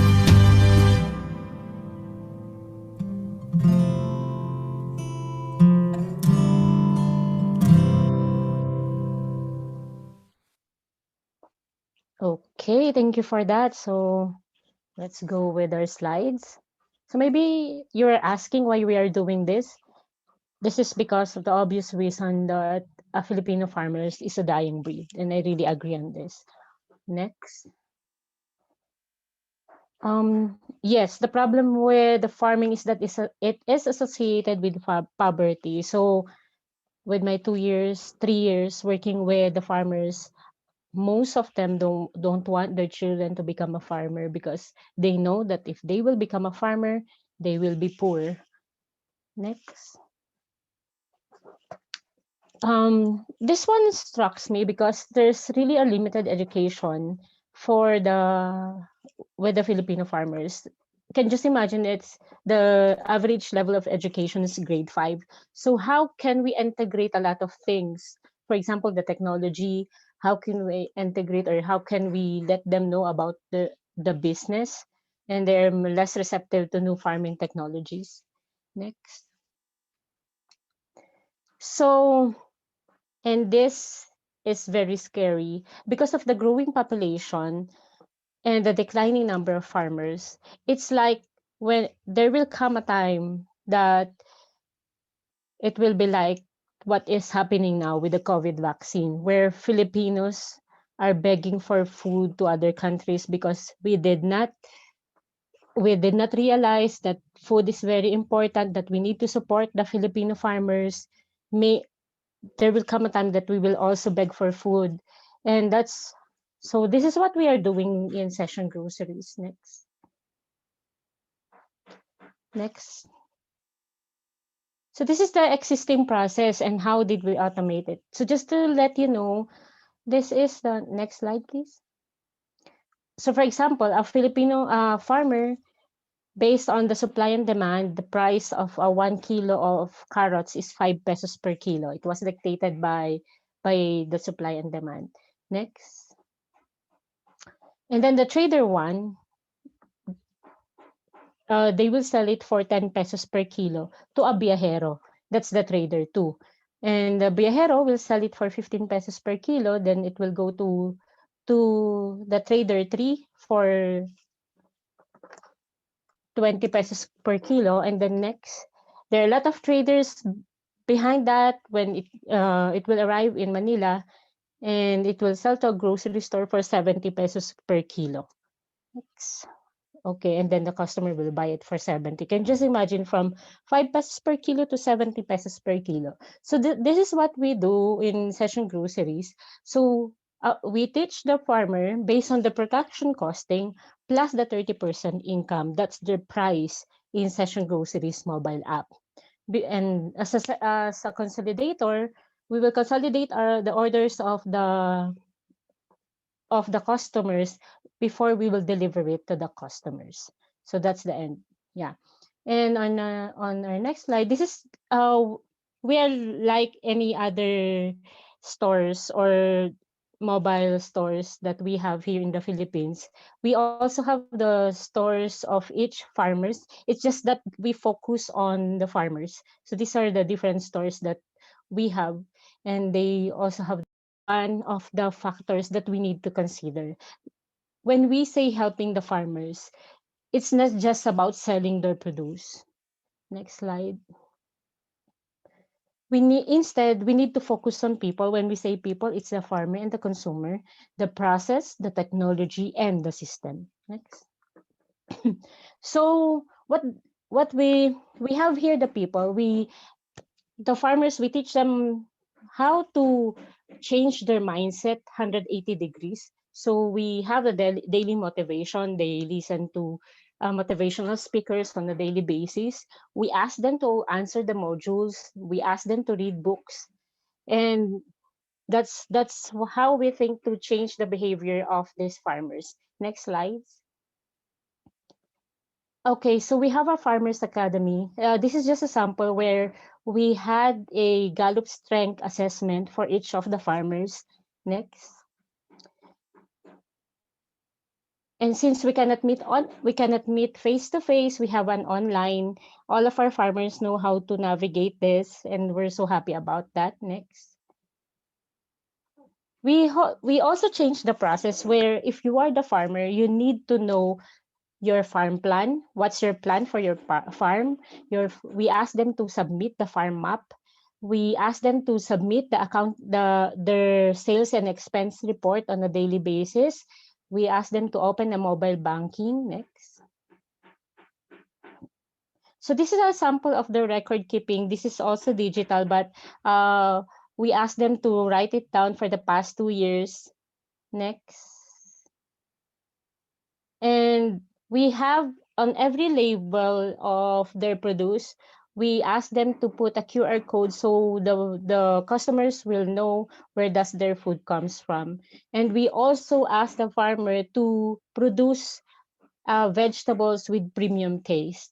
Next.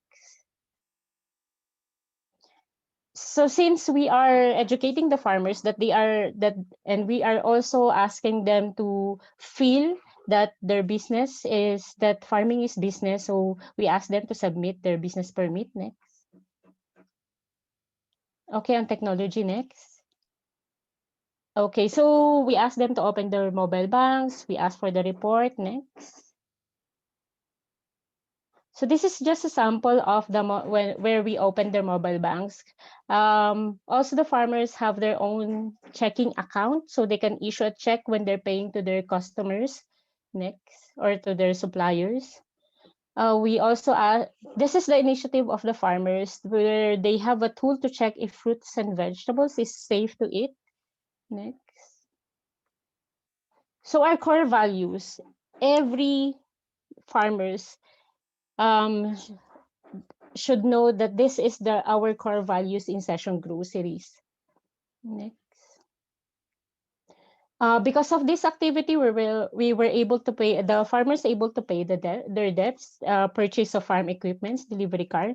On our next slide, I will show you some samples. Next. Okay, so yan po yung their achievement on their first year. They were able to buy a second-hand delivery car. Yes, it's second-hand, but at least they were able to purchase. Next slide. On their second year, this is their second year with Session Groceries. Most of our farmers able to buy their own land. Next. And they were able to improve. For those who have farms already, they were able to improve their farms. So that's what we do in Session Groceries. We're not just an app, but we ensure that we educate, we support, and we ensure that we are really helping them with, and we can show results because of that initiative. So we are planning to show more about these initiatives and our results. So that's it. Thank you so much for listening. Have a great day, everyone. All right. Thank you so much for the efforts, Miss Eloisa. And well, I personally receive goods from Session Groceries. That's fresh fruits and vegetables, bought directly from farmers. So anyway, enough of the talk. Moving on, our last, but of course not the least, is Stephanie Orlino, who is the Assistant Vice President for Community Relations of Smart Communications Incorporated. That's the company CSR arm that develops and implements innovative, scalable, and technology-enabling community-based programs in the areas of education, livelihood, innovations, and disaster resilience. With that, over to you, Stephanie. Afternoon, everyone. Okay, so I'd like to thank PPSA and LCF for the opportunity to share with you today the Digital Farmers Program. So we all know the statistics, less and less Filipinos are going into farming, and the farmers that we have now are obviously aging. So most of them are unfamiliar and uncomfortable with technology, and therefore they're reluctant to adopt it. So they're now unable to maximize available innovations. Given these challenges, the question we asked ourselves was, how might we make digital technologies work for our farmers? Now, together with the Department of Agriculture, Agricultural Training Institute, our response is the Digital Farmers Program, or DFP. DFP is a digital literacy training program that guides smallholder farmers in the use of technology, from basic digital skills to more advanced, so that they can maximize the use of existing digital tools, and also eventually they can adopt innovative means of farming. The two main targets of DFP are the smallholder farmers and the youth. For the smallholder farmers, the goal of DFP is to get them to appreciate and embrace digital tools by letting them experience how technology can support their needs and also address some of their challenges. Now, the ones who will guide them will be their tech-savvy youth, who can be a family member or a relative of the farmer. Engaging the youth could get them interested again in agriculture because there are now digital tools and innovations that they can integrate in farming. So DFP is a ladderized program. We start with DFP 101, where we teach farmers the basics of smartphone use. We introduce them to internet and social media, internet safety and security, and then we also introduce them to social media marketing through Facebook Marketplace. Now, the farmers will then graduate to more advanced courses in DFP 102 and 103. These courses will cover third-party farming apps, mobile money, microcredit, entrepreneurship, smart farming, and financial literacy.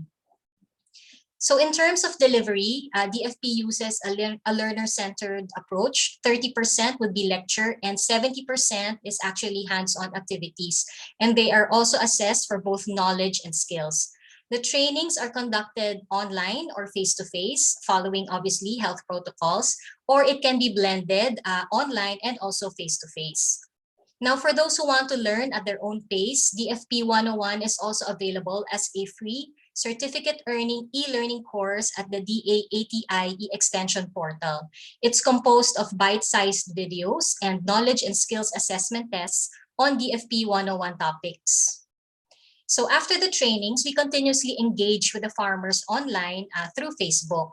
We conduct online activities monthly so that the farmers that we've trained can regularly practice what they've learned, and going digital would eventually become a habit for them. As of March this year, DA-ATI and SMART, we were able to reach more than 1,200 farmer and youth participants in the 48 training sessions we've conducted nationwide. So in terms of feedback for beginner farmers who have little to no knowledge on ICT, they appreciated actually learning about the basic tools that can help in their farm activities. And they also like being part of the online group in Facebook because they can participate in discussions even after the training. For intermediate farmers, such as learning site cooperators, the training served as a refresher course on digital tools, especially now in the time of the pandemic, where people are actually switching to online platforms to sell their produce. Now, for youth participants, many are actually the family members of the farmers or relatives. The training session became a bonding activity with their parents or their lolos or their lolas, and they were also introduced to various agri-related opportunities that they can venture in. So as shared by DA-ATI Regional Training Center 6, the biggest impact of DFP on the farmers that they've trained is the acceptance and understanding of digital technology, specifically smartphones and its practical uses.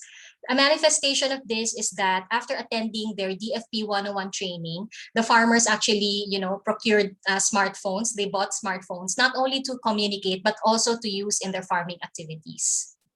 For the ATI RTC Calabarzon, they extended the training to fit centers. So similar to fit centers, the DFP modules can be easily adopted and propagated by other groups to their own stakeholders.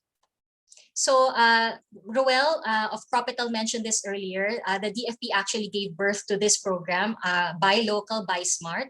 So under the program, what we do is we enjoin the employees of the companies under the MVP group to buy their produce directly from our adopted farming communities. So this provides a sure market for the farmers. And since their produce are bought at fair prices, we're also able to increase their income immediately. On top of that, Roel mentioned earlier that a portion of the sales go to a sustainability fund that provides the farmers access to affordable capital for their next cropping cycle. So we also hope that you can participate in this plug and play initiative in the future. So how can we work together? If you're a part of a farmer organization or an agri-co-op or a representative from an LGU or even a private company, and if you're interested in DFP for your own farmer members or farming communities, we can do a trainer's training for you. Again, this can be done either face-to-face, care of DA-ATI regional training centers, or also virtually. If, however, you want to do it on your own, we can also share with you materials we've developed on DFP 101. These include participants guide, a trainer's toolkit, and a step-by-step guide on how you can organize your own DFP training session. So for materials on DFP 102, these will be made available this year. So if you're interested, you may reach out to us through any of the email addresses shown on the screen. Thank you. Okay, thank you so much, Steph, for that presentation and background about the Digital Farmers Program. So now we are moving on to our moderated discussion. So I'm inviting our speakers in the second part of the session to respond to some of the questions raised or sent by our participants. So I saw that some speakers have already answered the questions live, but there are still few here. And we will have three to five questions answered live in the interest of time. Then we will ask our speakers to respond to the questions online or offline, and then we will send the responses to everyone.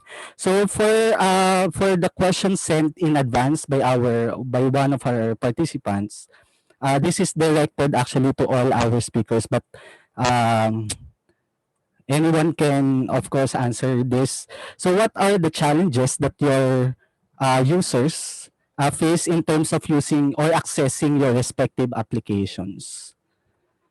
So, can we have anyone from our speakers who could respond to that question? So again, the question is, what are the challenges that your users face in terms of using or accessing your respective applications? So we have mobile applications here that were presented. Miss Eloisa? Yeah, yung challenges na meron kami is one, for the part of the farmers, nahihirapan silang mag-access ng app, kung paano kumuha ng mga orders. Pero okay naman kasi part 'yun na dapat tinuturuan sila. While for the consumers, yung app kasi hindi pa siya gano'n ka-friendly dahil hindi naman yung gumawa na ITs hindi pa naman din expert during the time. So, marami pa kaming mga ginagawang mga integration. So, hindi naman din siya natatapos dun sa kung anong meron ang Session Groceries ngayon, but nag-i-improve siya year on year. Thank you. All right, so that's the use itself of the application, and of course, there will be some adjustments in the future to become to let the app become more user friendly. So, all right. So, Miss Bangge, I saw that you unmuted yourself earlier. Yes. Actually, yung mentioned earlier by Ma'am Arceo, no? Well, of course, one. Since these are online platforms, you cannot use it if you do not have stable internet, no? So that's why medyo dapat yun yung value na merong cooperative kasi yung high touch and the high tech combination, no, yun yung pwedeng gawin, no? So ma-facilitate yun. So yung pag problema internet connectivity, of course that is something that we cannot control, no.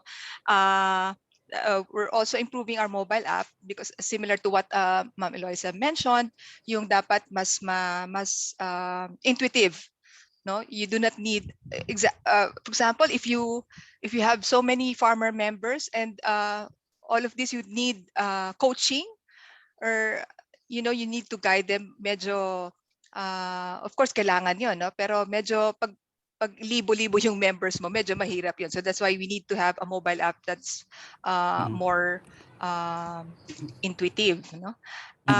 Siguro yun, combination talaga ng high tech and high touch, no? So that's why I also mentioned earlier yung agency banking, because itong touch points, the members who are also merchants can become parang learning coaches for the other members, no. Na ito users na kasi ng mobile app So pwedeng sila doon yung the other members do not have to go to the branches to be taught on how to use the platform. Yes, that's a good point, ma'am. And your response to the challenges are actually the scaling up of or clustering of farmers to become cooperatives, to share best practices with each other among the members of the cooperatives. So do we have other speakers that could respond to the question, or am I going to move to another question? Okay. No one? Okay. So the other question is this was posted in the Q&A box. So I think this would be directed to the companies or organizations that have applications and that generate a lot of data. So these platforms generate a lot of data, especially about farmers and agri-sector in general. So how can the farmers themselves benefit from this data and analysis? I think BASF would be the good or better speaker to respond to this question. Oh, this was a question answered live, but is it this is it is okay? I mean, it is good also to broadcast the answer to the question. So how can the farmers themselves benefit from this data and analysis? Because digital agriculture is all about data, and that's from soil management, crop management, crop protection, and of course, weather also. So are there any speakers who would like to respond to the question? Okay. Okay. Okay, sure. Okay. So we have some questions here posted or directed to Ruel of Cropital. So one question is Cropital also supporting other communities aside from rice? If no, why focus only in rice? How can other farmers register to Cropital? Okay, so first about sa communities, we have started engaging with corn farmers early this year. So it's still on its pilot stage and we are actually working with East West Seeds and another group for that one po. And we've started exploring onion farmers as well. So but right now it's still on its very early stage. So we're still very focused on these key communities. Then sorry, can you repeat the other question?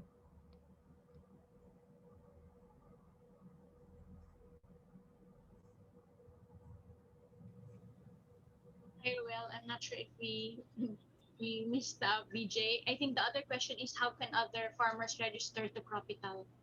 Okay. So right now, since we're very focused pa on rice farmer groups could connect to us and we could accredit them and we could start helping them have the lending infrastructure for their group and their members.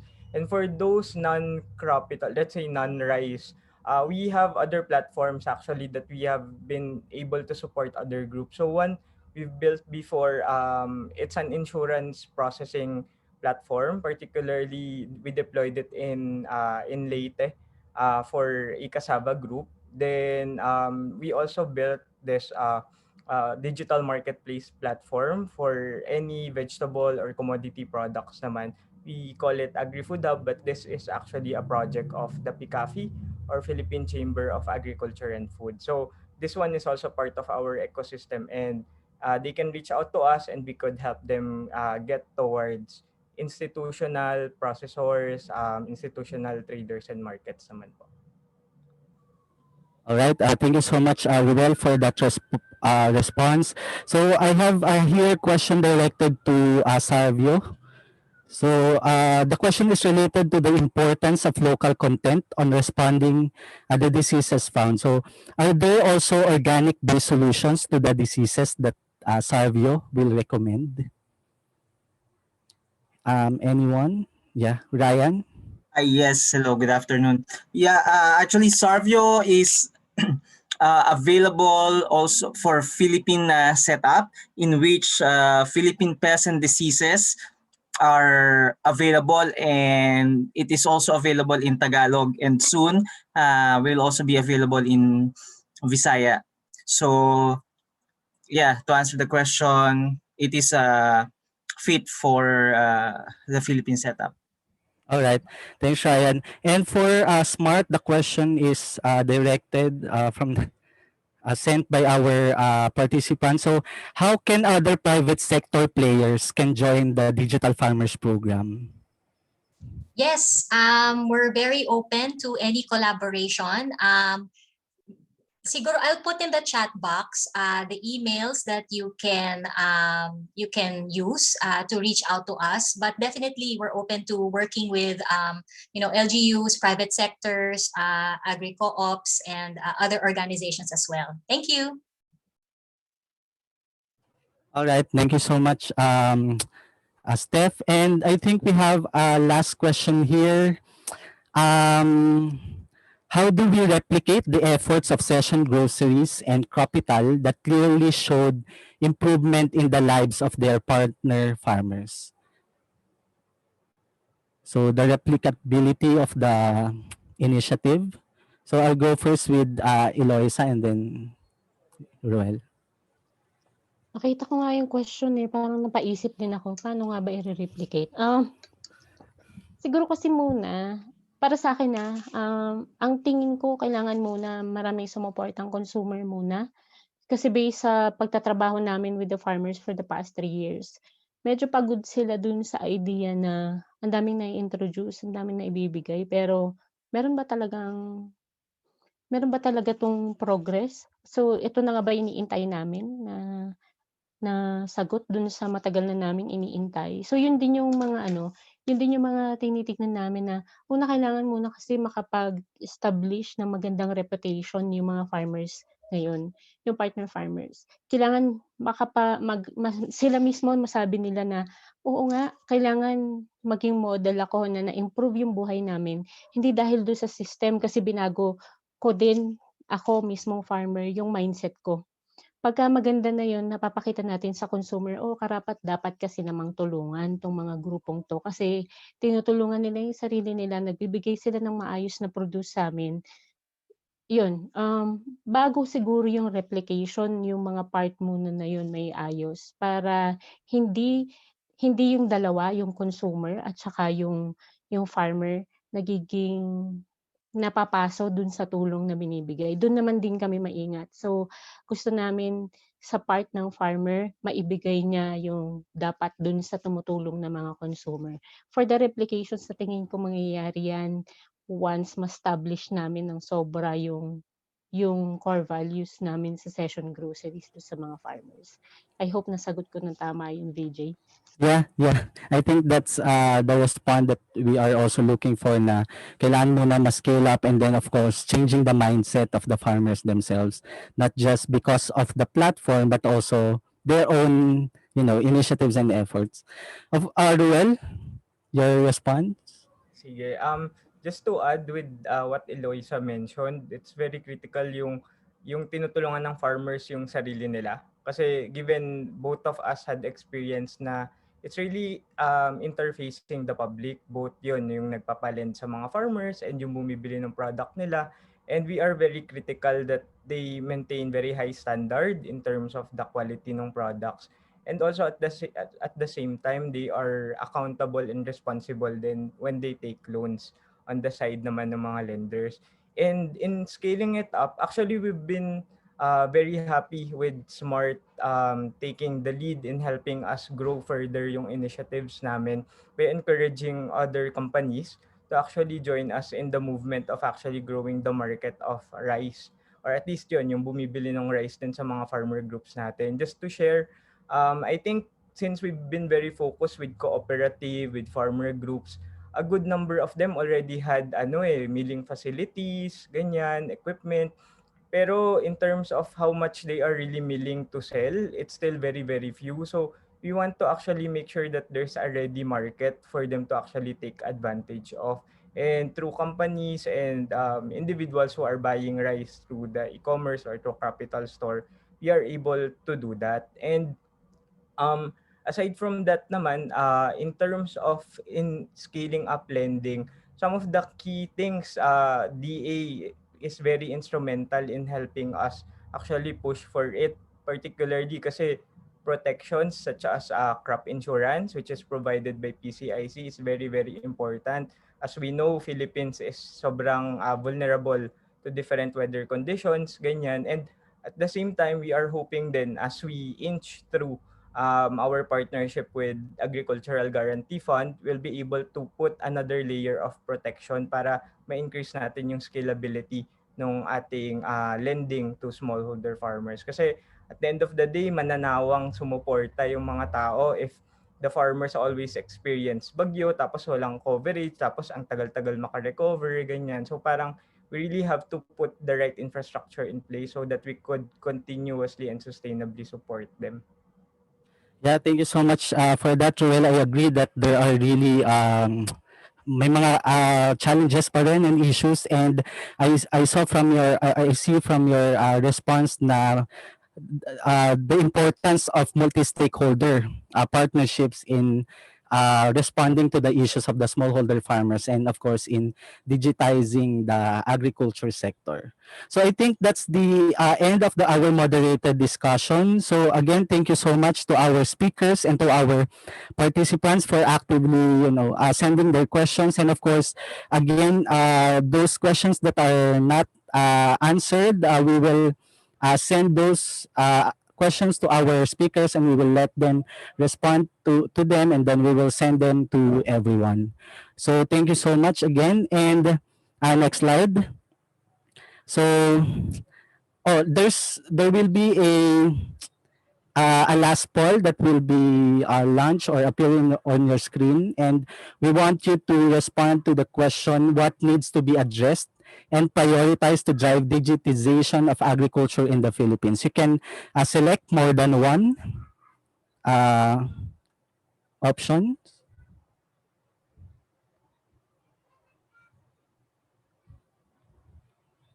So I'm giving you again 10 to 15 seconds to respond to the poll.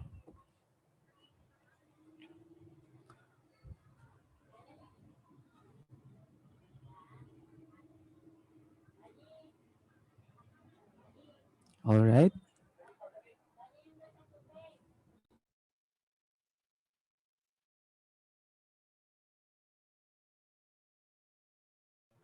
All right. I think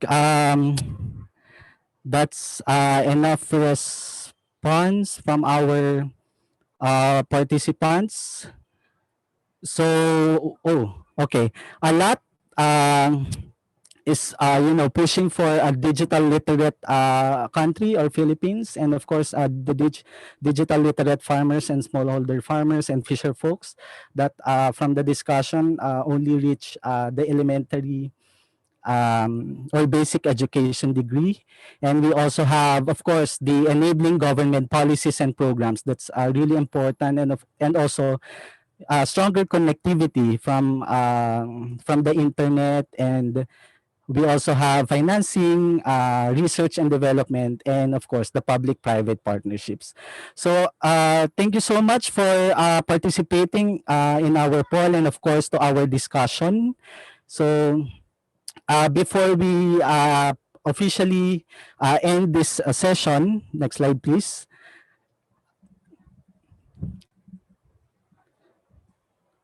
Sorry. Next slide. Yeah. We would like to invite you to our next session that is happening tomorrow. So we will be joined by the Department of Information and Communications Technology, DOSTP card, companies such as Comunidad, Satur, and Biamo to present their digital technologies and the efforts and the initiatives of the government naman. So you can scan the QR code to register to the event for tomorrow. So that's again, that's 2 p.m. GMT plus 8. That's Philippine time. So I hope we can see you all again tomorrow. All right. So we will be sending invitation to everyone after this session.